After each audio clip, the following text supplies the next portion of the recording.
సత్యవతిని హాస్పిటల్లో జాయిన్ చేశాక కేశవ ఇంటికి వచ్చి అలా ఒంటరిగా కూర్చొని కంగారు పడుతూ ఆలోచిస్తూ ఉంటాడు. అది చూసి చెంచలమ్మ అయితే ఏంటండి ఎందుకు ఇలా ఉన్నారు అని చెప్పి అడుగుతుంది. అయినా సరే కేశవ ఏం సమాధానం చెప్పకుండా మౌనంగా ఉండిపోతాడు.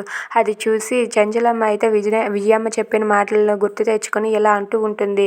మీరు ఈ మధ్య దేని గురించో ఎక్కువగా ఆలోచిస్తున్నారు. విజయమ్మ కూడా చెప్పింది మీరు దేని గురించో పరితపించిపోతున్నారంట, ఎందుకో తిరుగుతున్నారంట అని చెప్పి అంటూ ఉంటుంది. అది విని కేశవ అయితే చాలా కోపంతో రగిలిపోతూ ఉంటాడు. ఇక చెంచలమ్మ అయితే చెప్పండి, నిజం చెప్పండి, నాకు మీరెందుకు ఇలా చేస్తున్నారు, ఈ మధ్య కూడా మీ ధ్యాస వేరే వైపు ఉంది అని చెప్పి అంటూ ఉంటుంది.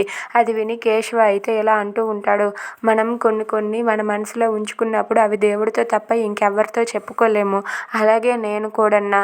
కానీ ఇప్పుడు నీకు నేను ఎలాంటి సమాధానం చెప్పలేను. నీకు కానీ విజయమ్మకు కానీ ఎవరేమనుకున్నా సరే నా సమాధానం ఒక్కటే, నేను తప్పు చేయలేదు, తప్పు చేయను కూడా అని చెప్పి కేశవ అయితే చాలా ధైర్యంగా చెంచలమ్మతో అంటూ ఉంటాడు. అది విని చెంచలమ్మ అయితే ఒక్కసారిగా బాధపడి ఇలా అంటూ ఉంటుంది. నన్ను క్షమించండి. ఆ విజయమ్మ చెప్పింది విని నేను మీ గురించి ఏదో తప్పుగా ఆలోచించాను.